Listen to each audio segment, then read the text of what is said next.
In today's episode, strict compliance leads to a company screwing itself.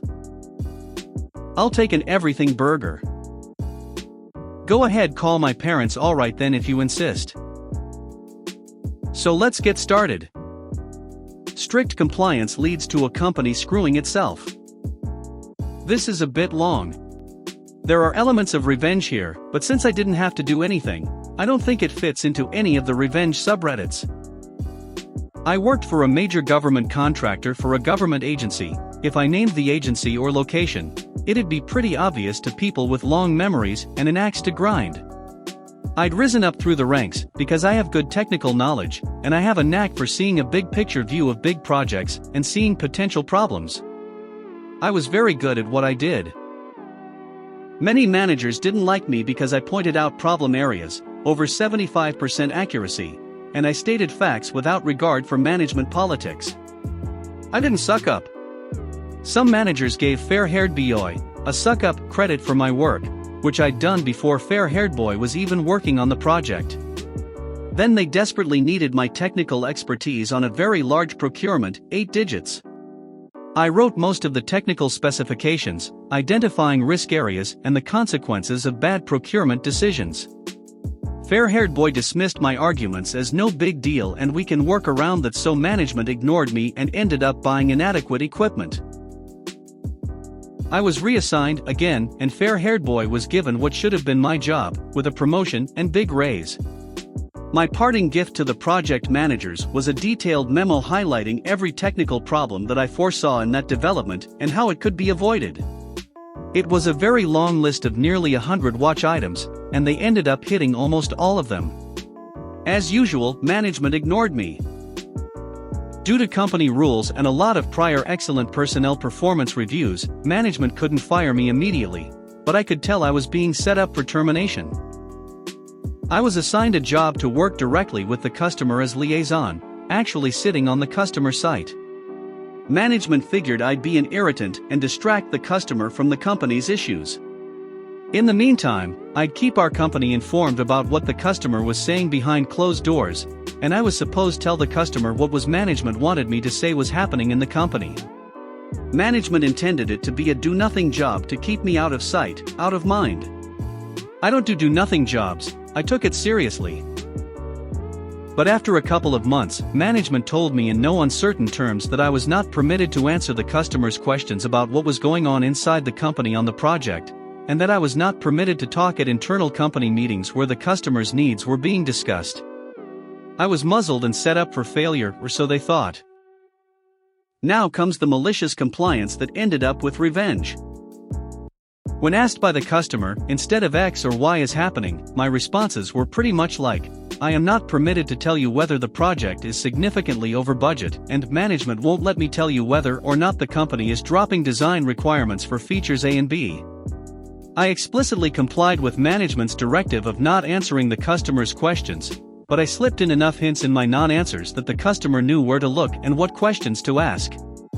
The customer also kept meeting minutes and often recordings which always reflected that I did not answer questions about the subject under discussion, which was technically the truth. This was very critical later. Eventually, management couldn't hide that the project was way late and way over budget, which didn't surprise the customer thanks to my hints. The customer ripped the company a new one in their periodic contract performance review. Note, on government contracts, it's very difficult to get a low performance score. Really difficult. The company got a very low performance score. It was ugly and the company lost a lot of contract bonuses, which would have been a big part of profits and management bonuses. And fair-haired boy was under such stress trying to solve the problems that I'd warned him about that he had a major heart attack and retired for medical disability, at the age of 42.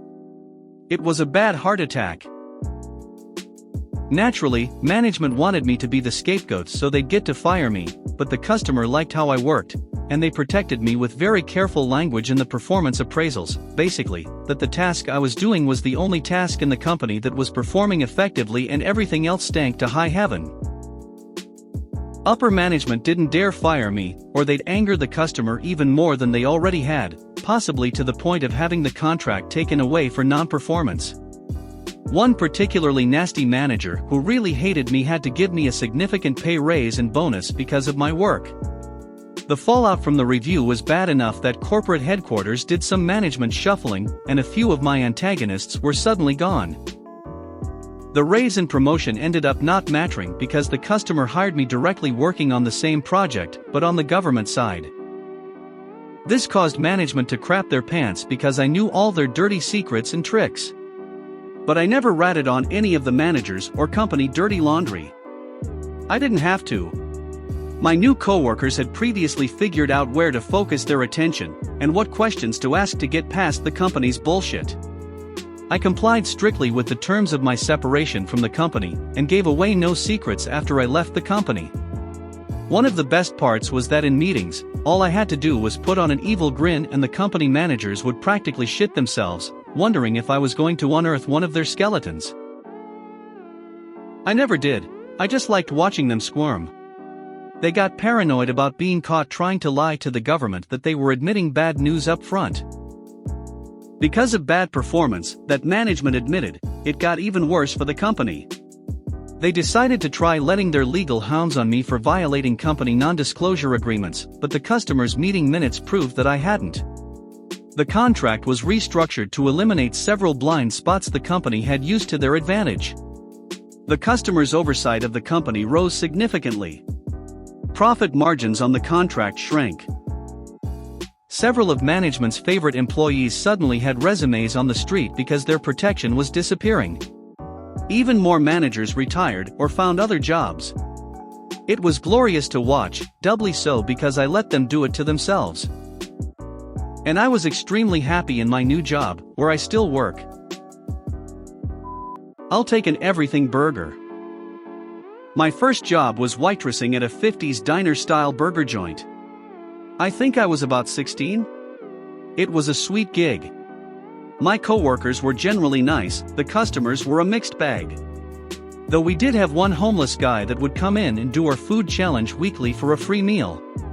He was cool. Anyways, to the story at hand, I had a family come in. If I remember correctly, it was the tradition: dad, mom, 2 kids. It was lunch rush and basically all the tables and the bar were filled. So, I'm taking their order and the dad asks for a burger.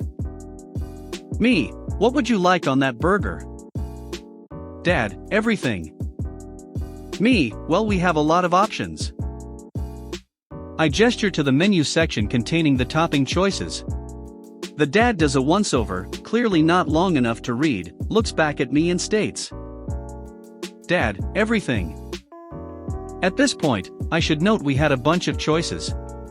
Looking at the restaurant's menu they currently have: mustard, onions, slaw, chili, mayo, ketchup, lettuce, tomatoes, pickles, grilled jalapenos, grilled mushrooms, grilled onions, grilled bell peppers. I feel like there was even more choices when I worked there. The place also had 4 to 5 cheese options. I asked the dad a few more times if he's sure. Even tried to list the toppings. His wife even tried to explain the situation. I could tell he was getting agitated, but I also knew he didn't know what everything meant. Eventually, I take his word for it and attempt to get the rest of his order. Me, do you want cheese? Dad, I said everything. Me, well, we have 4 dash. Dad, everything. Yikes. I want to point out he's literally yelling here. Those exclamation points are not for emphasis. Well, I finished taking the table's order. On the ticket, I remember specifically taking the time to meticulously write out every ingredient as clearly as I could. The tickets were small and each ingredient was denoted by an acronym, so it was a challenge to fit everything. I also made sure to include every possible cheese. I knew this monstrosity was going to be sent back. I knew it was an abomination. But I was determined to give that man what he asked for. The line cooks looked at me like, "You sure?" With a simple nod, I pulled the trigger. I walked that burger out to the man with the biggest shit-eating grin. It had to have been 2 pounds of sloppy, wet burger. The annoyance on his face would have been reward enough, but as predicted, the father called my manager over and complained. My manager came to me fuming. Clearly had been chewed out by the man. You know you have to ask the customers what they want on their burgers? I did. I dash. Well, the man at table 11 said he didn't ask for that. Mind you, I was still 16 at this point and timid. Still, I explained the situation. My manager's demeanor changed and he had a little smirk on his face. My manager asked me to follow him back to the table and grabbed a menu on the way. Manager: Hi sir, I need some clarity. What exactly did you ask for on your burger? Customer: everything but dash. My manager opened the menu on the table, pointing to the topping options. Manager: Sir, this is everything. This is what's on your burger. I'll be happy to remake the burger to your specifications if you can give them this time, but we are very busy, and it could take a while. Classy Astrobin, please take his order. So I did. I can't remember his actual order anymore, but it was definitely a more traditional burger. Probably took about 10 minutes to come out, so his family was mostly done with their meal while he was beginning.